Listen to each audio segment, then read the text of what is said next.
It's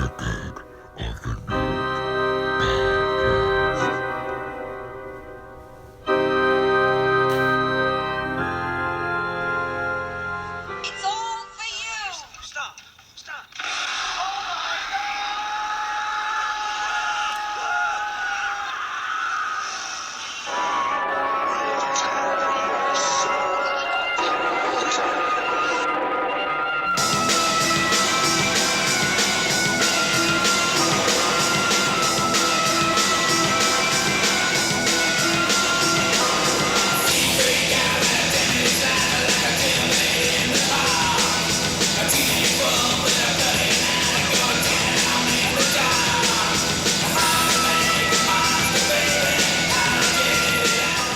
I didn't mean it. Close the bodies and you only move the headstones!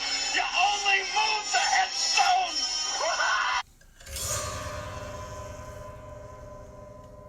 Come to your doom. What's up, everybody? I'm Reggae Mortis. And I'm here with Boris Lagosa. Oh God, my Lord, I now begin. Oh, help me and don't leave my sin. For I repentant thou shalt be. From evil I will turn to thee.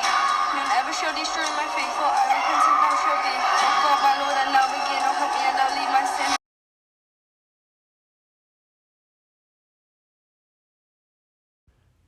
Welcome back, everybody. This episode is episode 8. We are covering A24's The Witch. Go ahead and keep the facts, Boris. The Witch, 2015. This film was directed by Robert Eggers, A24 Productions, with a budget of $4 million estimated and a gross in the United States of $25,138,705, a critical box office success. This movie stars Anya Taylor-Joy as Thomasin, Ralph Ineson as William, and Kate Dickie as Catherine, known as Diane on Game of Thrones. This was a very good horror film, a slow burner for sure. With the Old English, basically this movie was based on real folklore and court document events. From this time pretty much period. they took the exact same dialogue from those old documents. Right. We kick off with this movie with this family getting booted from a Puritan plantation for being accused of spreading the wrong word of God. Yeah. Basically, they weren't following the same type of religious path as the other people were, and they were kicked out. They settled on a piece of land based in 1630 Massachusetts. This movie was completely, like I said before, was a slow burn. Had to be an absolute close one to follow. As a matter of fact, this is the second time I watched this film. The first time I watched it, I enjoyed it, but I had, it's almost one of those movies where you have to take a second double take at it. Yeah, you definitely need to watch this movie twice just to get through the dialogue. Right. Because it gets confusing. But you got to give Eggers credit for the dialogue as far as the Old English. For the time period, this was very authentic. Yeah. And that's your only complaint is how authentic it is. Right. You're doing a pretty damn good job. The dialogue, like I said, set forth is extremely accurate for the time period it is trying to portray. This movie wasn't for everyone, but I consider it a great horror film in itself. The family's baby Samuel goes missing to start out as Thomasin is taking care of him. The horror slowly starts to unravel beyond that. This movie also had scenes which this movie was unraveling to me.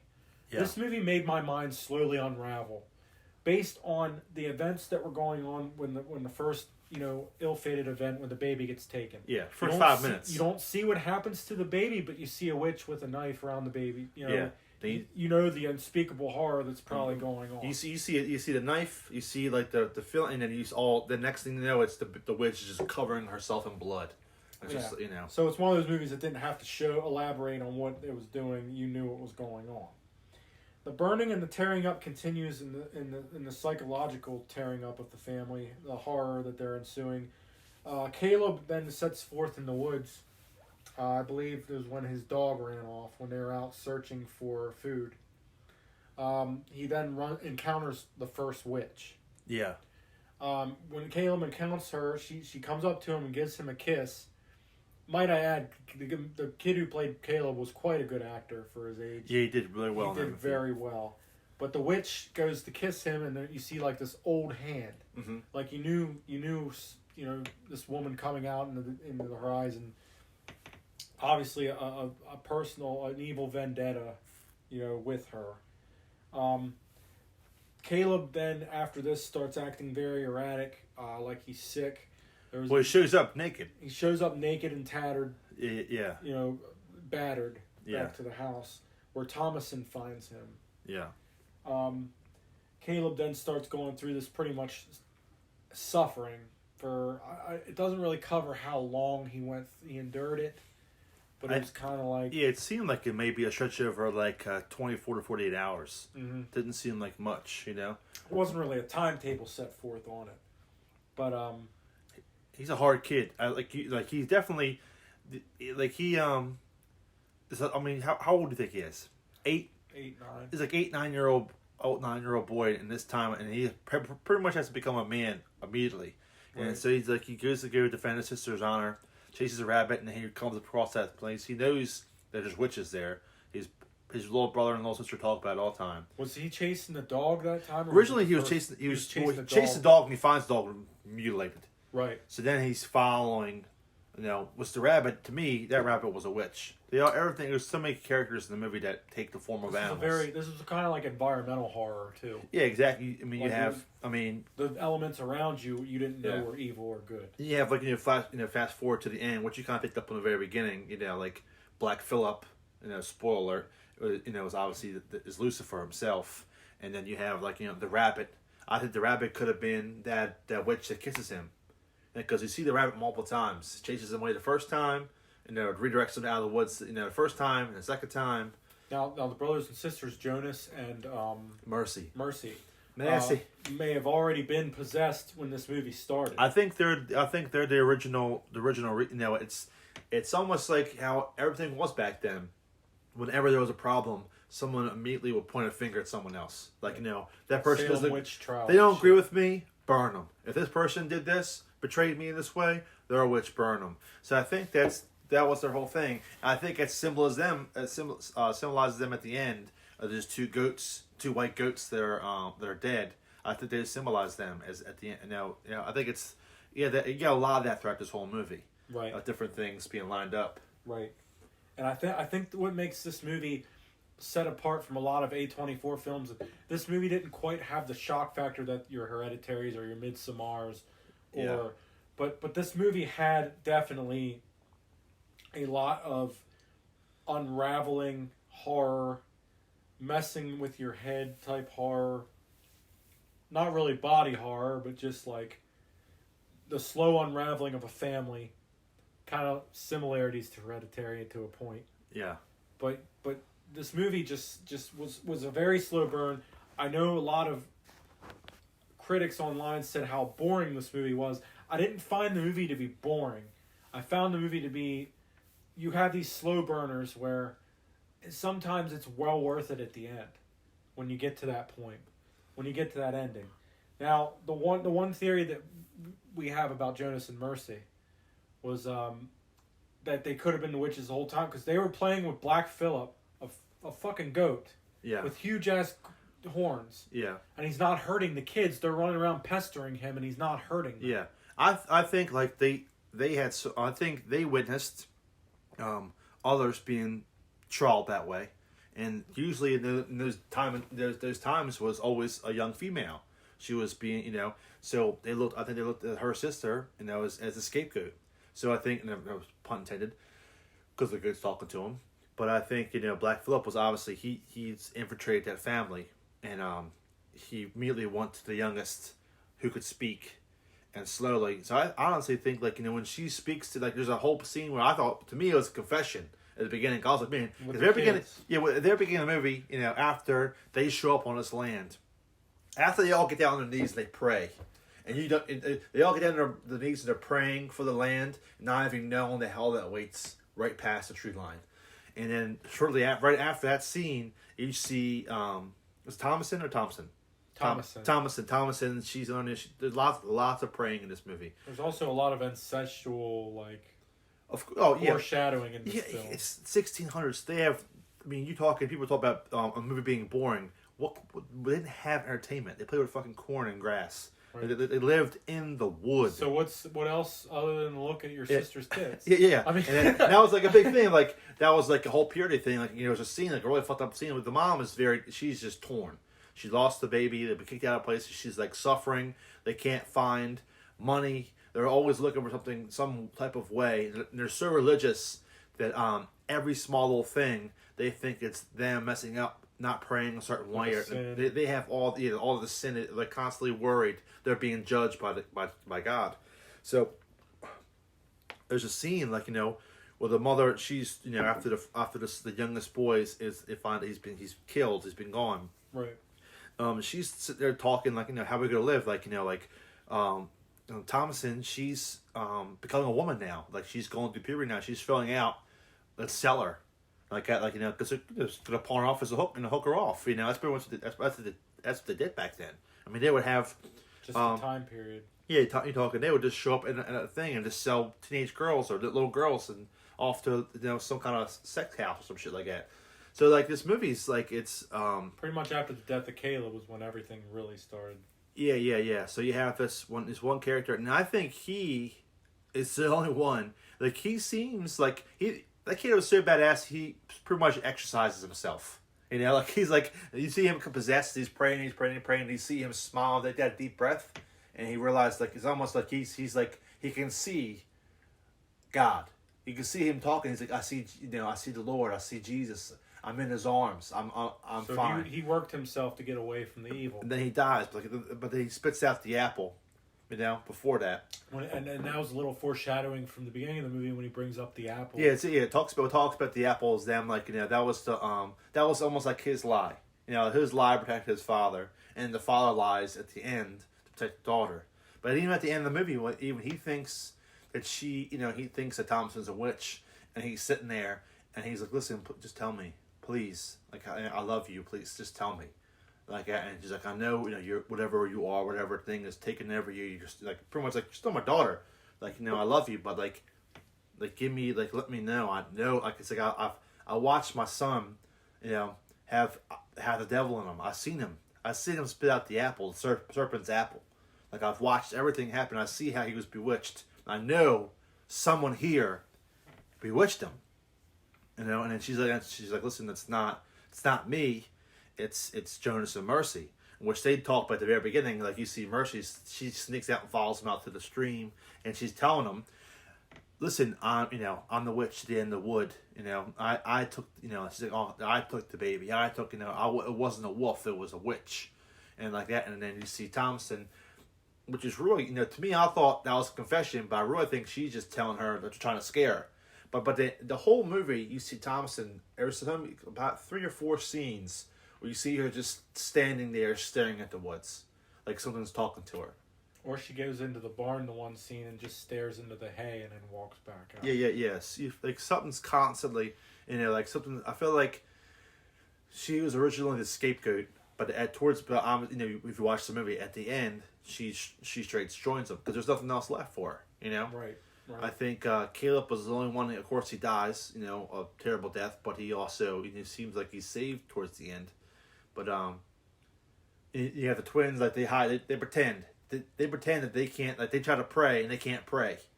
They're 100% trying to. They're the evil ones the whole time, And they try to put that we can't. We don't know the words. There's no way they don't know the words. They pray all day long, And then when he grabs them, and they both get scared because he shakes them, and they're pretending that they're both dead and they can't talk or whatever. That's how I know. He's like, I'm locking them all in the barn. He locks them all because he knows for sure the kids are evil, but he's not sure about his oldest daughter. And unfortunately, that's when Black Phillip gets to William. Mm-hmm. Yeah. Which Thomason, you could tell by the real horror when she witnesses her father getting gored, that at that point she's still not fully possessed. Yeah. I think after. Of course, the mother comes out, and she's like, the mother's. There's so many different things, so many animals used in these movies, but there's a scene there's so much black magic. There's a scene when all the kids are in the barn, no one's there to protect them. The father's outside chopping wood. The mother falls victim. The witches come in. She thinks that she sees Samuel. She thinks she sees Samuel, and she thinks she sees Caleb holding Samuel. So she thinks Caleb hands her one. She's looking at. She believes Caleb. You can hear the witch talking. One came for the book and she brought the book, or whatever, and the witch is speaking to her, and then you see like as the angle she's going to go breastfeed. This part is a bit disturbing. Yeah, when she goes to breastfeed Samuel, you realize she's holding a crow in her arm, and then the next scene when she wakes up the next day, you see blood like where her chest is at, like where it's like pecking at her. So there's a lot of fucked up. The movie is like, it's so crazy because it didn't have to be gory at all. I mean, yeah, there wasn't a whole lot of gore besides. I mean, like there's a couple very unsettling scenes. They're very graphic, but it's so crazy because I watched this movie. The first time I watched this movie, 4 years ago. Yeah, it was 4 or 5 years ago. 15? Where were you? 2015. 2015. So, rewind 15 years ago, I watched this movie. I was working nights at the time, so I was exhausted going in there. And I remember being a little annoyed. I'm like, man, like, this old style dialect in the very thick, like, Scottish, English accents, whatever the hell they were. Sounds Scottish to me, but they're supposedly from England. But, I'm like, man, this is, like, so hard to follow, man. I can't understand. I love the work they put into it. And this is my first A24 film that I watched. This was one of the first A24 films. Yeah. So like, little did we know what was going to happen, what was going to come of them. But like now, watch this the second time. I'm like, man, movie was like, it's a good movie. It's no, I mean, but when you see movies like Midsommar or you watch movies like Hereditary and you see, you're talking about graphic, like just like choke you out, just pure hell people go through. That's enough This horror movie in itself. Yeah, this movie doesn't compare to that. But they almost like, it's like crazy because like you have you should have 5 minutes in the movie, a baby gets slaughtered and gets its blood rubbed over some old naked lady old bag's fucking body. Which is crazy. But what's crazy to me is the fact that didn't bother me as much as other, like, you know, like they were just getting started, you know, they were just getting started with what they were going to bring to the table of like pure, I mean, I'm talking, this is real horror to me. Like you have your slashers, which are funny, your comedy, there's not an ounce of fucking comedy in this movie. Dark. This is pure dark. There's no sunny weather, all dark. Yeah, it's like weather. And I love the lighting throughout this whole movie. It's either overcast or candlelight. That's it. There's no because the moment they step out into that land, they're damned. The crops don't work. All the cattle but they won't produce milk. They're only producing blood. You know, which I actually thought that at first when she wants to breastfeed and she woke up and she had blood. I'm like, was she just producing blood? I'm like, oh, you know what? Maybe that's the bird was pecking. You know, or maybe it just she was only producing blood. Everything was tainted. You know, that's why they were losing everything. It's just crazy how when this movie came out, this movie was considered an indie film. This is when A24 was really getting off its feet. Mm-hmm. Now look at A24 and look at the movies and look at the directors that have come out. Ari Aster, Robert Eggers. Like these directors I think Eggers just came out with The Lighthouse. I need to see that. Yes. A24, there's another movie I viewed, just getting a tad off topic for a second. I just watched one the other night with Colin Farrell and Nicole Kidman. It was called The Killing of a Sacred Deer. That was just pure psychological horror. Really? Yeah, and it was. We'll have to get into it and I have to check it out, man. Yeah, but going back to The Witch, this was a great horror film. It's not like your typical witch films where it's a witch wearing a fucking pointy hat, broom. You know, this was pure unadulterated horror, and it was great for what it was done. And I applaud Robert Eggers for the work that he did with this film. Yeah. I love this movie. Like let's say it has that old dialect, old speak. There's lots of good lines, which I think almost gets disguised a little bit within the thickness of the accents. But one of my favorite things is when he says, they're pretty much like, listen, our crops aren't going to produce. Like, they already know. Like, the father is like hopeful to the end until he is untimely death of being punctured to death by goat horns. But he's talking to his son, and it's pretty much breaking down for his son. Like, listen, like, you gotta be a man right now. Fortunately, this isn't England. We're not living in a town. We're not living in a plantation. We are in the woods, and we have to go kill our food right now. And I'm going to go show you. But he says to him, he said, "We will conquer this wilderness. It will not consume us," which it doesn't happen, but because it definitely get consumed. But yeah, just a cool line. Like you imagine being a small child, and like your dad just like, listen, like, we're either gonna go into these woods and find something to eat, to death. or we're gonna die, and we'll be the last ones alive. Everyone's gonna die before us. You know, like, so it's like we're just gonna watch everyone suffer. Like, that's some harsh shit. Like, if you really break it down, think about it, like, man, like that old time is just no joke. You know, and here this guy takes his whole family. I'm talking, he's got like toddlers, and a girl who's barely a teenager, and a wife and a baby, and he just straight up just walks into the woods to live. You know, I can't even imagine that. That's people, some hard shit. Yeah, the shit that people went through back then. It's pretty crazy. That alone is horrifying. But yeah, this is true. This is true horror, man. You got you know, the devil in his pure self. You know, so there's, like I said, there's a lot of different symbolism in this movie. I like the lines. There's a lot of like I said, I think a lot of great lines get, you know, overshadowed by the thickness of accents. But Right. yeah, this is definitely a great film. You know, I definitely enjoyed it. Definitely, the first time I wasn't sure, I kind of shit on it a little bit at first. I was like, man, this is like, I like the detail they put, because the previews. If you're watching the previews, man, that was the first time I remember seeing the preview and going, wow, man, this movie looks fucking crazy. And they haven't stopped. I mean, the A24, they have good fucking previews. And like, when you see an A24 movie and then you see like the movie afterwards, like, he's like, man, like, I wasn't even anywhere near ready. Nowhere. Yeah, I was not prepared for all that happened. Which you feel like a lot of movies these days, you'll see like they just pretty much cut out the best parts of the movies, and you watch the movie and you feel like you've already seen it already in the previews. Right. Or if we, like we discussed before with Insidious, there's nothing, the fucking scenes aren't even in the movie. Last Key. Yeah. That shit show that was. Yeah. Anything else you want to add, my friend? I think that's pretty much it, man. Like, definitely watch this movie. Give yourself a little bit of time to watch it again. Or if you watch it, don't drink a whole lot of alcoholic beverages. Try to keep full attention on it, and then watch the second time. Maybe watch it with a little bit of a buzz. Then Yeah, watch it in the morning so you can so you're not falling asleep, because like you said, it is a slow burn, but it pays off at the end, and it also has. Shit, I was going to say something. I forgot what I was going to say. Oh no, fuck it. But yeah, I mean, anyway, this has been with the Deadline Podcast. I'm Ricky Mortis. And I'm Boris Lagosa. And we'll talk to you guys soon. See you later.